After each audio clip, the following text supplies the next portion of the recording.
Hey, Rachel, are you there? Hi, Courtney. Hey, quick question to ask you. When I'm shooting John, is there a way that I can reverse the camera from Zoom? I am not sure, to be honest with you. Reverse the camera. Oh, yes, I see it up top. Oh, okay, great. There he is. Okay, perfect. Okay, see you soon. Thank you.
Hello, everyone. On behalf of Paraclete Press, welcome to this reading of Keller's Heart by John Gray. We're so excited to have John and Courtney here and some other special guests that you'll get to meet very soon.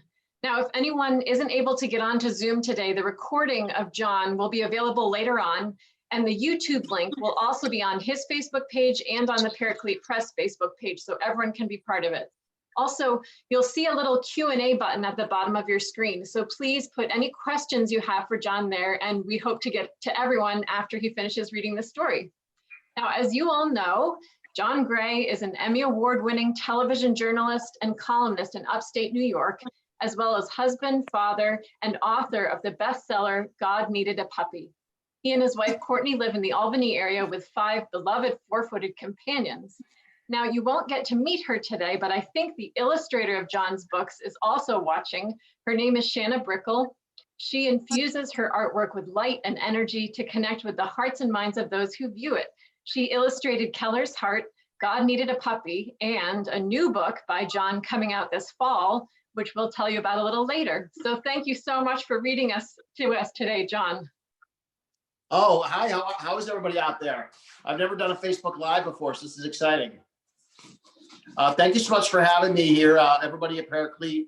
My publishers have been so supportive, and I love you guys so much. And since we're all kind of locked down with these quarantines and social distancing, it's nice we could do this right from our home and right to people's homes, or if some of them are working, they might be watching at the office right now on a computer. So this is just wonderful we are able to do this. And I guess what we'll do is we'll dive into the story. It only takes a few minutes to read Keller's Heart, and then we will meet the puppies and Courtney, and we'll be able to take some of your questions as well. So why don't I jump right in for those of you who are joining. Again, welcome. And this book is called Keller's Heart. I always tell the children when I read it to them, it's based on a true story, but there's a little fiction mixed in, and that's how we begin. And I will actually begin with the dedication page of this book. People a lot of times dedicate books to their mom, their dad, their kids, even their dogs. This one's actually dedicated to the children out there who are going to read this book. And it says, for the dedication page, for any child who's ever felt different, alone, or faced special challenges, you are unique, you are beautiful, you are loved, and you are certainly loved wherever you are today. And now we'll read Keller's Heart. It begins this way. This is a love story, but not the kind with castles, dragons, and a princess trapped in a tower. It does, however, have a special girl and a fluffy knight who rescue each other. The little girl's name was Raven, and she had a lot to say for someone who never spoke. She was as quiet as a butterfly dancing on a cloud. You see, Raven was deaf. She talked with her hands, her smile, her hugs. She gave the best hugs. Raven was excited because it was almost her birthday. On the other side of town was Raven's best friend, who she hadn't met yet. A puppy without a name or home or child to love. This puppy was different. He couldn't see or hear, but his nose was extra sensitive and his heart as big as the sky.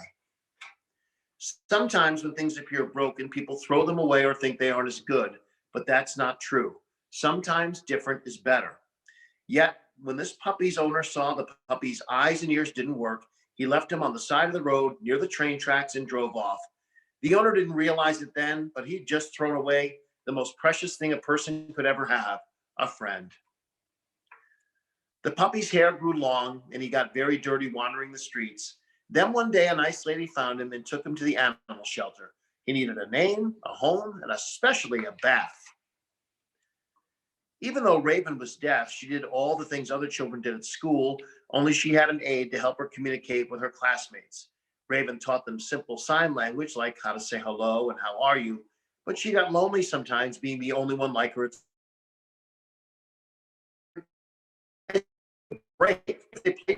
She was deaf. She was not made of glass. Raven just wanted to fit in. One day, her class took a field trip to the animal shelter. They had a tour and they saw furry creatures big and small. As everyone crowded around a box of kittens, Raven's eyes were drawn to the back room and the sight of water splashing. What could be happening? Well, she walked over and saw they were washing the puppy that was found by the train tracks. Soon the other children joined her, but they couldn't see what Raven could see. The puppy didn't have his eyes closed because of the soap. They were closed because he was blind. She noticed something else too. On the puppy's left side was a big dark spot. They scrubbed it and scrubbed it, but it didn't come clean. Remember that for later in the story, kids. It's very important. When the bath was done, they dried him off and the puppy raised his nose in the air. He could tell there were lots of people in the room now, and he was sniffing them all without moving a single step.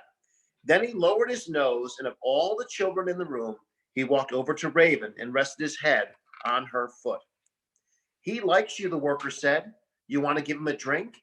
He can't see and hear, so you have to help him. Raven took the bowl of water and got on the floor with the puppy. Rather than give him a drink immediately, she took his left paw and tapped it twice in her hand, then gave him a sip. She did this a second and third time, and soon the dog wagged his tail, anticipating what would come next. What's she doing? Her classmate asked. The teacher smiled and said, teaching him doggy sign language. When Raven went home, she told her parents what she wanted for her birthday. I bet you can guess what it was. The next day, the puppy without a name was hers. Raven had recently read a book about an amazing woman named Helen Keller, who was deaf and blind, so she called the puppy Keller. Over the next few months, Raven taught Keller more sign language, and with her mom's permission, she took him to the children and thought that if the sick kids, well, she and her puppy were doing, this would inspire them and show them it's okay to be different. Soon she was taking him to nursing homes and other hospitals for more smiles. For a dog trapped in darkness, Keller was full of light. On the last day of school, Raven's teacher let her bring Keller to class for show and tell, but she wasn't alone. Is this your mom? They asked. No, she signed, it's a groomer. Watch this. Raven smiled, knowing what was about to happen. The woman took out scissors and started trimming back Keller's fur, especially the dark spot on his left side. Soon they saw that hidden underneath the tangled mess in his fur was a perfectly shaped heart. Raven showed them not to judge people by what they see. It's what's underneath and inside that counts. She then signed to the class, this is Keller. I am his eyes, and he is my heart. The quietest girl at school revealed the most important lesson of all, and it was right there in Keller's heart. And that's the story. And now, without further ado, here's Keller and a bunch of other puppies. Right now, we're in a room in my house where we write stories, and we kind of have a big space for the dogs to play, and the dogs love to come in here and sit. And Courtney is petting Keller right now, and he's kind of hanging out. And next to him is Eli walking around. He just left the room. And also, we've got Winston in here right now. There we go. There you go. Hi, Cal Gray. For those of you watching at home right now, Keller is deaf and blind. We think he has about 3 or 4% hearing in one of his ears, very, very slight. So he can hear a motorcycle going by real loud or maybe a siren, but for the most part, he's deaf. So we talk to him by the way we touch him, and he loves being petted. And we also have a lot of jealous dogs like Winston. He gets jealous and Keller's getting too much attention. Hey, Cal Gray. Say hi, E. There's E. I'm probably too far away from the microphone right now, so I probably should come over closer. And let me turn around. Okay, I'll go get the baby. Oh, hold on. Everybody say hi to everybody. There's Courtney. And there they go. They're all going to follow Courtney, and then she's going to get Bella right now. John, someone is asking, how old is Keller now? Keller is now 3 years old. He turned 3 on Valentine's Day. Hold on. They'll be coming around this corner in a second. Oh, it's okay. So there's Bella, our new puppy. She is deaf. And Eli, the one up getting treats right now, is also deaf. 3 deaf dogs and blind. And then the shepherds, there's no issues with them in terms of seeing and hearing. But they love their treats. And they do command. You see how Eli's sitting right now? And there's Bella coming over to say hello. Bella can sit too when she's being a good girl.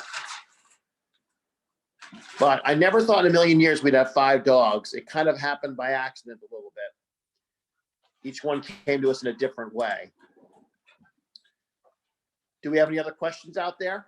We have lots of questions. Go right ahead. And if you can hear me. Okay. If you don't mind, John, people are asking how old all the dogs are and when you got them. Oh, okay. Well, this is what happened. It's a long story, but I'll make it really short. We had a puppy named Samuel who passed away at 6 months, and that inspired the first book I wrote, God Needed a Puppy. I never thought I'd be a children's author, but that's how that book happened. What happened was Samuel passed away, I believe it was a Tuesday morning, and someone on my Facebook page who's a breeder contacted me and said, I've lost shepherds. It's awful. In a year, when I have another litter, I do 1 litter a year in the fall, or, the babies are ready to go home to people in the early part of the year. And she said, we'll have more puppies in a year. Would you like to have one? And I said, well, we're not ready for another puppy. We just lost Samuel. We'll take another dog. We'll look at this in a year. And 3 days later, one of the puppies she had sold had to come back to her because the child was terribly allergic to it. And the puppy was paid for. She needed a home for it. And that was Sebastian, our big German Shepherd, who's getting a treat right now. So Sebastian came to us that way. So he is, what is he? He's 3 as well. No, he's going to be 4. He's going to be.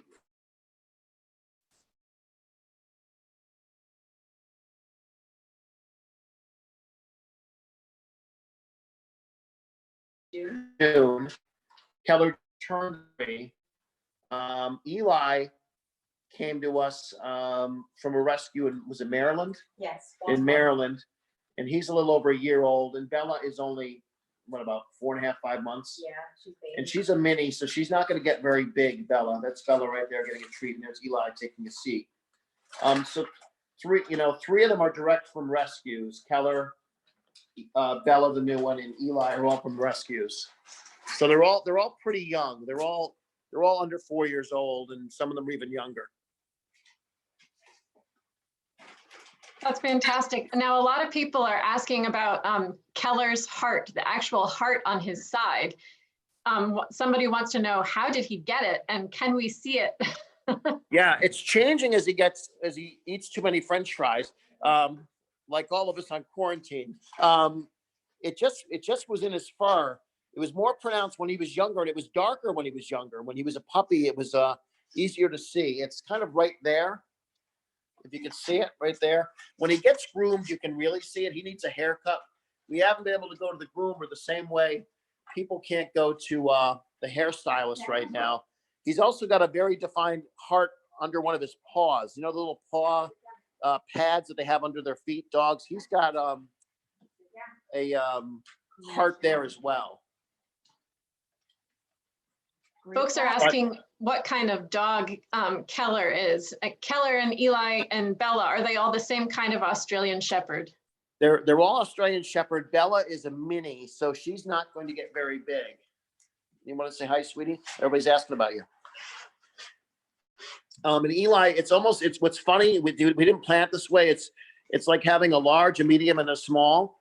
Keller's a big boy, and Eli's going to be kind of in the middle, and then Bella's going to be little. But Bella's running the house right now. Look at her, how she climbs on Keller, and he doesn't react at all or get mad at her for climbing all over him.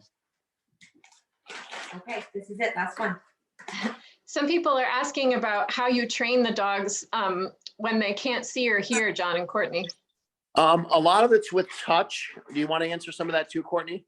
Yeah, I mean, they don't, as humans, you don't really train them. They train you. You know, they allow you to let them know what their needs are. I mean, Keller is special. We have a little bell that's up on their back door, and all the dogs, but especially the ones that are special needs, they ring the doorbell when they have to go out, and they know to tell us when they have to go out. In addition to that, Keller himself, I do a lot of touch if I have to go upstairs. He also follows my scent. So if he knows that I haven't been home all day and then I walk in the door from work, he can smell where I am and he'll come find me. So he's very, very smart. Although, he doesn't have eyesight and he doesn't have hearing, he's limited in that capacity, but he can always smell where I am. Yeah, and I also tell people too, I tell the kids when I read at schools, and it's very true, that Keller's nose is unbelievable. If you've got food, he knows it. You could literally, he could be asleep upstairs and you could come in, and now he can't see in here. So you could go to the microwave and heat something up. And he comes flying down the stairs like, hey, I like ham. That's ham, isn't it? So he's, he knows everything. They're all chasing Courtney now because she's up, except for Bella. You want to say hi? She's a doll. She really is. More questions? Yes, lots more questions. Let's see. Do you keep Keller on a leash in a fenced-in yard, or can he wander around calmly and safely by himself? We have a fenced-in yard that's really important, and what's most important with a blind dog is that it be a level yard and a clear yard. We can't have a lot of stuff out there because he might bang into it. So it's level for him. It's funny, we were looking at a house years ago, and it had all these, it was a beautiful house in the yard, but it had all these tiers where you step off a wall here and you step off a wall there. And okay, you see me now? Yeah. Oh, okay. And the minute we saw it, we said we can't have this backyard because Keller would fall and hurt himself. So he needs an area. He loves to walk on the leash. He loves it. I shouldn't even say the WALK word, because when we say that, I didn't run to the door. But yeah, he loves all that. Someone's asking, do they all sleep with you at night? Yes. They all sleep upstairs in the bedroom. You don't know who you're getting on the bed. Keller usually sleeps on the bed. How do I hit this to show them again? Just so I can, hold on. They'd rather look at the dog. We can see them. We can see them you running can? around. Yeah. Oh, okay. I thought you were looking at me this whole time. No, I can see them. Yes. On the bed every single night is Keller, almost every night. And usually Bella likes to sleep up there now, and she sleeps almost on top of Keller. She finds a big soft spot on his back or his butt and leans up against him and goes to sleep. So, and the other ones, the shepherds, we have these beds on the floor that are big fluffy beds that they like to sleep in. But they're all upstairs with us. It's funny, anyone out there who's had German shepherds knows, shepherds especially, they don't want to be apart from you. So they would just drive you. If you try to put them out of the room, they would be scratching at the door saying, hey, I can't protect you while you're asleep out here in the hallway, so you got to let me in. John, a lot of people are commenting on the whole pack together and how wonderful the German shepherds are with them. And can you say anything about what it's like every time you've introduced a new pup to the family? Yeah, we do it with our breath held, and we get nervous, and we were really nervous about Bella because we have 4 boys, and then we're adding this girl. And there were a couple little, not I want to say dust ups, but Eli especially, again, for those who are new, Eli's the one in the middle, that white one in the middle. He is very jealous of her. He looked at her like, oh my God, I have a little sister. And he was constantly with her and playing with her. If you pick her up, he starts barking at you like, put her down. I want her down with me. So, but the shepherds are very mature, and they sort of let anything slide. I mean, they're just so good with them. We've been really blessed. I think they've never had anybody raise their hand to them. They just, it's a very, well, we shower them with love. So I think that's the way they view the world. And they, for the most part, they behave themselves. Once in a while, somebody will grab somebody's bone, and you get a tiny growl, and we'll say absolutely not. And then Eli, especially, if you yell at him at all, he goes and pouts in the other room. Aw. Oh, someone's asking, are you going to get a new puppy? Oh think God, you just no. did.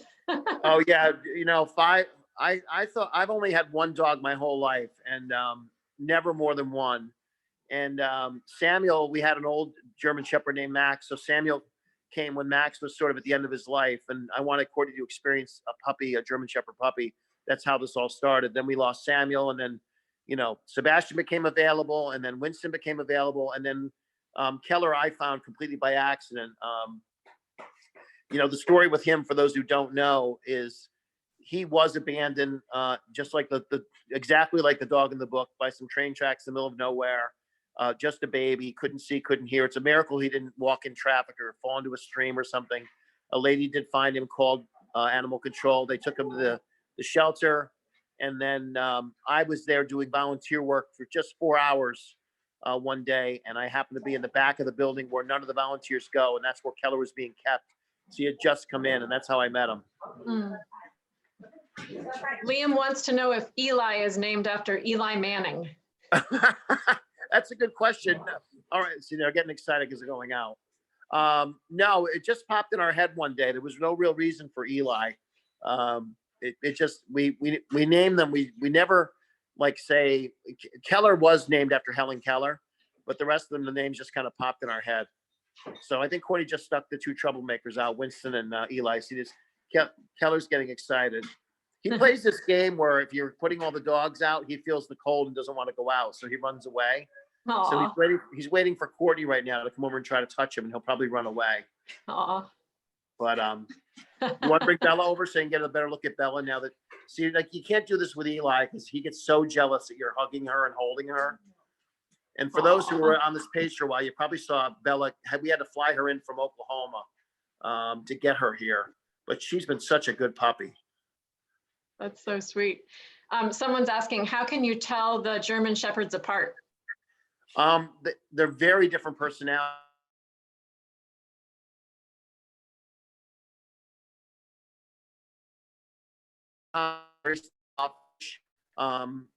With Bella right now. And Winston's much more Mr. Feelings. If a dog could watch the Lifetime channel all day, it would be Winston, because or Hallmark, because he's very emotional. He's constantly either, barking at somebody for walking by his house and he's trying to protect everybody, or he's, just on your lap asking you to pet him and kiss him. So he's got a lot of energy that way. John, a few folks are asking about the little girl in the story, Raven. Is she a real person or who is she? She's a fictional person, but I'll tell you something, you talk about God winks and strange things that happen. It was a fluke that I even met Keller, and then we end up adopting him. Now, the first book I wrote, God Needed a Puppy. There's a girl in that story named Piper, who's a real little girl who had a lot of health issues and passed away. And then like 2 years later, I write this story, and I didn't have a name for the little girl. It wasn't based on anybody in particular. I just thought in the story, who would be a great person to adopt a blind and deaf dog? Probably a girl who would understand what it's like to have challenges. And that's why I thought of a deaf girl. And I didn't have a name. And then when I wrote the story over a week, and the first few drafts, she was called Little Girl. And I remember literally going outside, looking up to the heavens and going, I need a name here. I mean, I don't know what to call her. And the name Raven popped in my head. And the reason I mentioned Piper is this book came out, months and months later after Raven popped in my head, and I made the little girl named Raven. And then the mother of Piper came to the book signing and said, how did you pick Raven? And I just told her what I just told you. And she said, Piper's best friend at the Center for Disability Services was a little girl named Raven. Oh, gosh. Wow. That's beautiful. So, yeah, it really gave me chills. Celeste says, are you and Steve Caparizzo pals? You are both so wonderful with animals. Yes. What's funny is I worked at a different TV station. I knew Steve from afar. I'd see him once in a while at charity events in the Albany area, and we'd always be kind to each other and say hello. But I'd see him once a year and talk to him for 5 minutes, and that was it. And that went on for like 20 years. And then suddenly I work at Channel 10 in Albany, and we work together. And this whole connection with pets, we really became good friends. And has such a big heart with pets. He saves a lot of them through his Pet Connection page. For those of you not in the Albany area, Steve does these TV segments where he gets these pets homes. And it's kind of thing TV stations don't generally do anymore, but Steve does it every week, every day, actually. And he's gotten thousands of pets in shelters' homes. That's fantastic. There's lots and lots, of course, of thank yous from everybody for having you into their home. Oh, now maybe this is a good time for this question. Porter Brownell says, are you writing any more books? I wrote a third children's book called Sweet Polly Petals, which this fabulous publisher named Paraclete Press is publishing, which is my publisher for Keller's Heart, and that's where Rachel works. And then we're planning the fall. Obviously, we're all kind of holding our breath with what's going on in the country right now, and it could impact a lot of things. We'll see, but it won't. I'm sure the book will come out this fall, and that's sort of a different story. Although Eli does make an appearance in that story, and the other dogs are kind of in there in little cameos, but it's more like about a little girl who is handed a magic flower and she grants wishes, but the wishes can't be for you. And you have to figure out who's she going to help in her town with these wishes. And it's a great story for little kids to learn about giving and thinking about others other than yourself. And I did write a novel, which right now is being shopped around. So we'll see what happens with that. These things, publishing is a slow world sometimes. So you just kind of keep your fingers crossed. And, people say to me, when are you going to write another story or whatever? I can't just sit and think them up. They have to come to me. I describe it to high school kids when I talk to a writing class. I said, it's like when you hear an airplane above your head, but you can't see it. It's hidden by the clouds. I feel like that's what stories are with me. I hear it, I feel it coming, and then a story pops in my head. And then that's when I can sit down and write it. That's fantastic. Now people are asking about what your favorite breed of dog is. And Jen Degenhart says, have you ever been with a golden doodle? I've seen golden doodles, but I've never had one. Growing up, I had shepherds, so I was always partial, but this has opened my eyes to so many other breeds. I mean, labs are fantastic. I'm sure golden doodles are fantastic. I even feel for the dogs that get a bad rap, like pit bulls sometimes. I always say there's no bad dogs, there's bad owners, And Courtney and I walk all the time near our house, and there's a house with 2 Doberman pinchers. And, they got a bad rap in the movies when I was growing up. Like they're so mean. They're always attacking somebody. And they're the sweetest dogs. They come running out and they bark and we say hello to them. So, I love all dogs. I really do. And I like cats too. I'm just a little bit allergic. Somebody's asking, who is the naughtiest of all the dogs? Eli. Eli. He jumps. I've had dogs who jump up with their paws on the counters and look around. What do they call that? Counter surfing or whatever. Eli literally jumps up on the counter, on the table. He's got this unbelievable ability to jump. So you can't put anything up and be safe because he will jump up and get to it. What is the funniest thing that any of your dogs have done? William's asking. Oh gosh. What's the funniest thing? Max ate the Thanksgiving turkey. Yes. My one German Shepherd, Max, I had a turkey thawing out. When a turkey's frozen, you'll put it in the sink in water. And Courtney and I left for a couple of hours. And we came home and he had eaten like a third of the turkey. He was only about a year old. And I had no idea what a raw turkey would do to a dog. So I called the vet in a panic. And they said to me, he may have to go to the bathroom a lot, if you know what I mean. So he said, but it won't really hurt him. That's probably the craziest thing one of them did. But the puppies love to get up on the counters and they'll take something like a roll of paper towels and they'll take every single towel out and tear it into a million pieces. Yeah. So you get some of that. Someone's asking, how are the dogs reacting to your different work schedule now? Do they sense the change? They do. They're getting less rest because like Courtney came home today and they were all sound asleep at like 3 o'clock. She said, what did you do to them today? I said, nothing, but they have me here. The days where I'm not working now, I'm working 3 days on, 3 days off. When I'm here all day with them, and I can't, because of the social distancing, I really can't go anywhere. I'll go for a walk, but it's not like you can go to the mall and kill time. So because somebody's home with them more, they're not getting their naps in. So now it's affecting them that way. They're more tired at night, but they're loving it, having all the attention. Courtney's going out the back door here to get the puppies. Here's a good question. Will the other dogs be featured in any of your other books?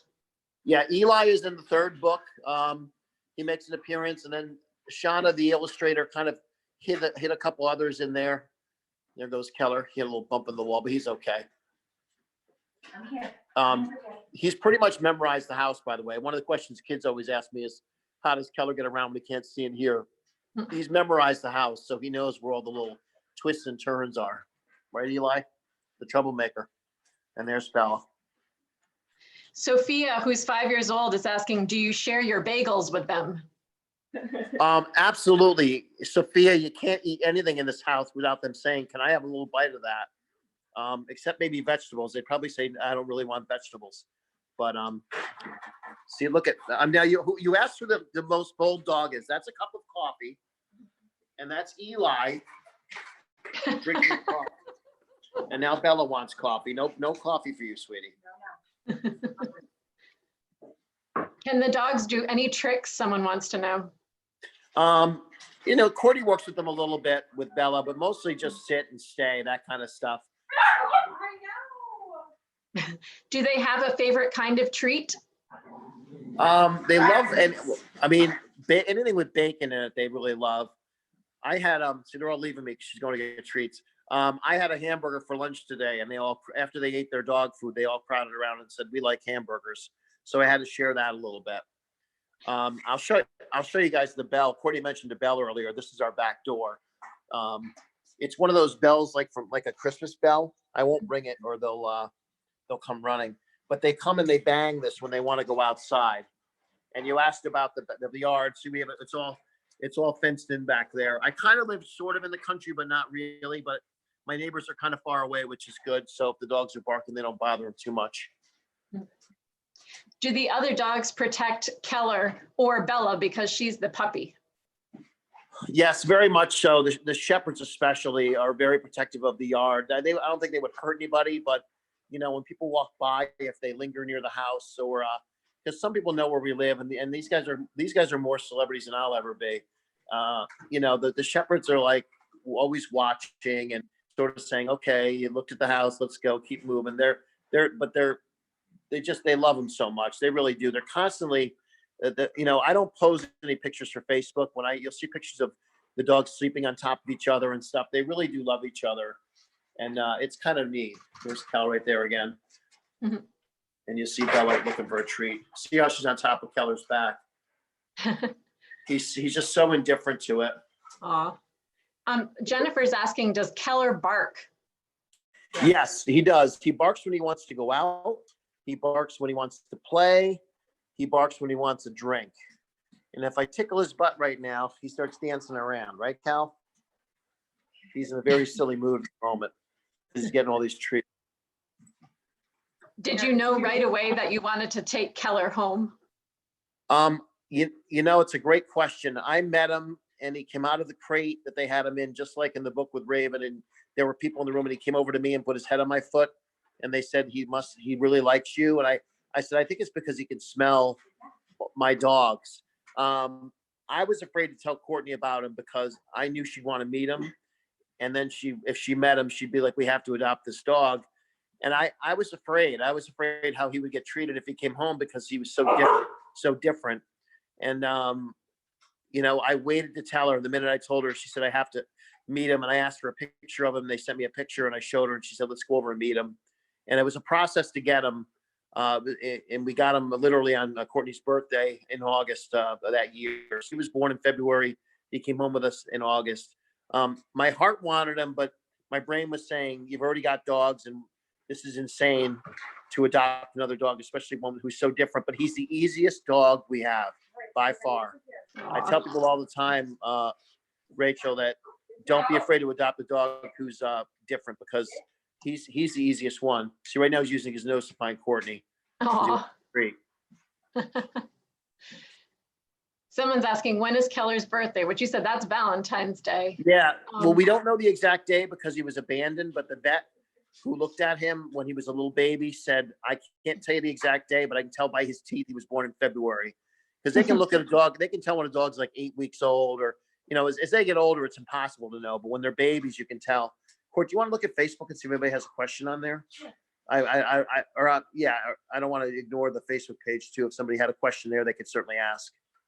Do you celebrate the other dogs' birthdays, John? Yes, they all get something sweet to eat, like a cupcake or something like that. But they all share it, so we don't go crazy with the cakes and stuff. There's actually a lot of places now have cakes that are made for dogs, so it's kind of like someone just bought one for a place called Mugsy's up here for Keller, and I warn people though, with some of those cakes and cookies, you got to tell the family because they look real, and you'll have somebody coming in at midnight going, what's wrong with these chocolate chip cookies? They taste a little weird. Be like, that's because they're for the dog. There's lots of questions about the amount of dog fur around the house and what it's like at meal times with 5 dogs and those kinds of questions. How does everybody get along? What we do is this door right here you see behind Courtney, we put a little gate up. We put the 2 shepherds in this room and they eat their own stuff. And then Bella goes in a little crate, and I shut the door so she could, and that's not to protect her. That's because she'll come out and try to eat their food. You know how puppies are. They would eat so much until they burst, and it's not healthy for them. So she gets put in a crate, and then Keller and Eli just eat next to each other. So the two eat together in a different room. Then the gate comes down, and they usually get some kind of a treat from whatever we're eating. We do mix in a lot of chicken and hamburger and steak and healthy people food in with their food, so it gives it a lot of great flavor. That's great. Which dog is the fastest? Nico and Juliana want to know. I don't know. What do you think, Courtney? Eli's probably the fastest. He's like a little bullet.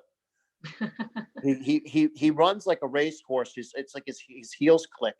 When he sprints, like his front and back legs come together underneath him. It's crazy to watch. There's questions again about how you train Keller. A lot of it's with touch and routine. Here's I tell people this, and they probably go, "You're kidding me," but Keller's been here now 3 years. 3 years, right? Yes. She's going to be 4. So he's lived here 3.5 years. We have not moved a stitch of furniture since he came home. Now, most people, when they live somewhere, you move the kitchen table to this side of the kitchen, or you move the couch to that wall. Everything in our house stays the same for him because he's memorized it. So, and when people, if you came here and watched Keller walk through the house, you'd probably look at me and go, "You're sure he's blind?" Because he'll walk around walls and around things because he knows where everything is in his head. The same way in the backyard, he knows where the doors are. So he'll walk across the yard and suddenly turn right and come in the house. And you're like, "How did he even know the door was here?" I don't know if he counts steps or just has it all memorized. But they're getting many more treats than they usually do today because we want to keep them on camera and have them behaving themselves. But Kirsten, but mostly touch with Keller. He responds to touch very well. If you touch him to the left or right, he will turn that way.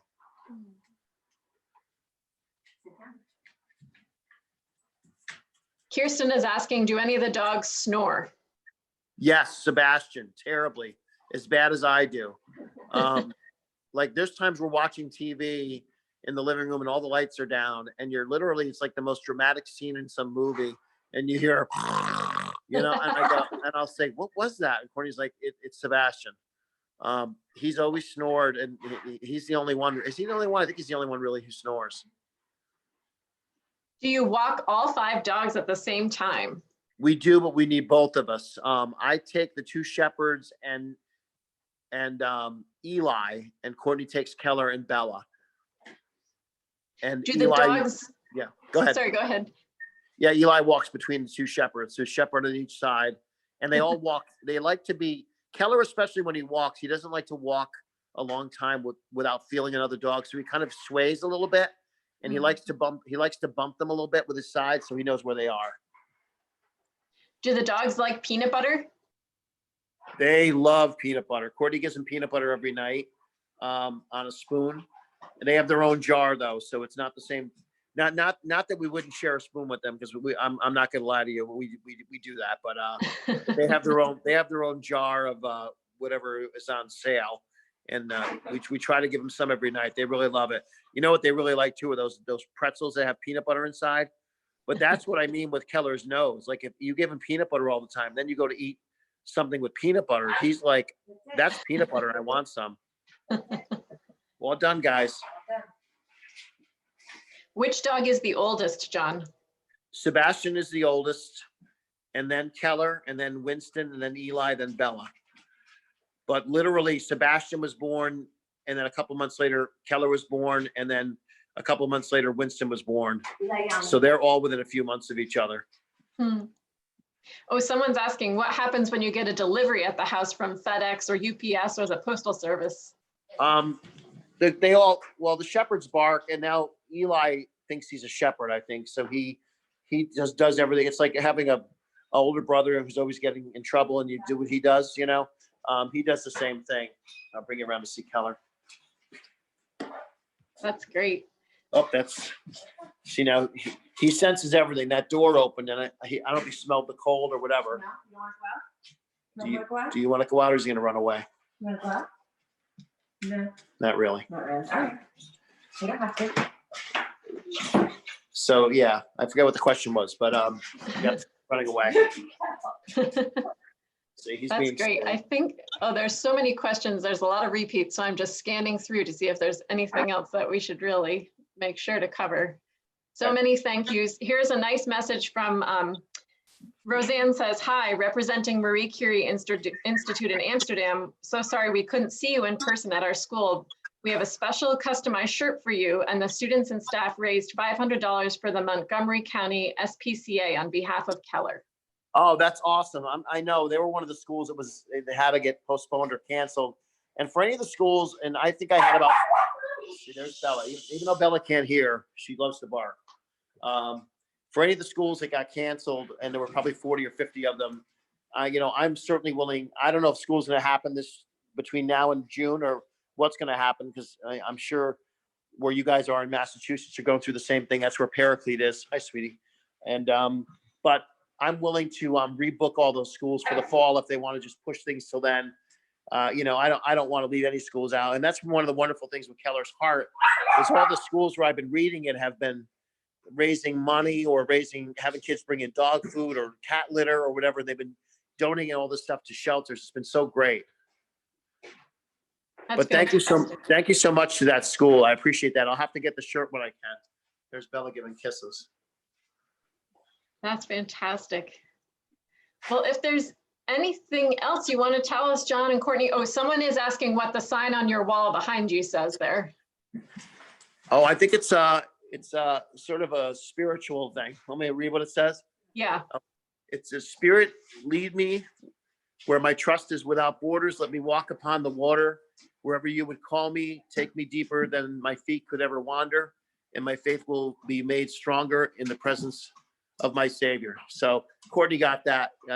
We're Christians, so you'll see some things around our house sometimes. I'll show you one other wall that Courtney made that's so cool. Nobody gets to see this. This is a wall in the house, which has this cross was a gift from my brother from his wedding, where I was his best man. But that's a cross he gave me. But there's all these pictures. That's the night we got engaged. Courtney with the dog. And did your sister give us these as a gift, hon? These pictures? Did your sister give us these photos as a gift? Yeah, Courtney has a twin sister, and she gave us these photos. There's Max, my old German Shepherd, him at a park. And there's us. And then we got the dogs all over, and there's the star of the book right there. So, and I love that photo too of Eli. They all got along so well. That's beautiful. But yeah, and you were saying, is there anything else I would ever tell you? I just want to say thank you to everybody who's purchased the book and who's followed the page. It's meant the world to me. This all kind of happened by accident, and it's been a nice thing in our lives to give back. Between the two books, I lost track of how much money we donated to shelters. It was probably over $30,000 now, and those shelters are all over the country, not just around here. And we gave to some really cool things. We gave to bear cubs up in Maine who were, born without parents. The wildfires out in California, there were wild horses who got abandoned and they needed care. We gave money to that. So that by purchasing the book, a lot of people helped a lot of animals, not just dogs. That's so fantastic. Thank you so much, John and Courtney.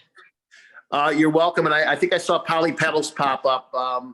That's the book that's coming out this fall. And I think parents are really going to like that book because you can sit with your child and have this little exercise where if somebody gave them a magic flower and it granted wishes, but you only had limited wishes, who would you help the wishes with if you couldn't do things for yourself? Because, it's easy to say, well, if I had a magic whatever, I'd want $1 million, or I'd want to be famous, or, I'd want to be the star quarterback or something. But what if you had something that granted wishes, but they had to be for other people? What would you do with them? And it's kind of fun to think. I'd love to see what kids say, who they would help in their town or their family. And it kind of brings community together. That's fantastic. Well, a big thank you so much to John and Courtney for opening up your home to us and reading to us and sharing your precious pups with us. And thank you to everyone who joined us today to listen to the story. Now, just to remind you, John's books are available from your local booksellers. It's so important to support them at this time. and of course from ParacletePress.com.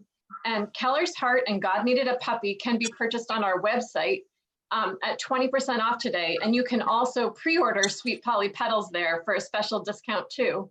And we're also having free shipping available this month.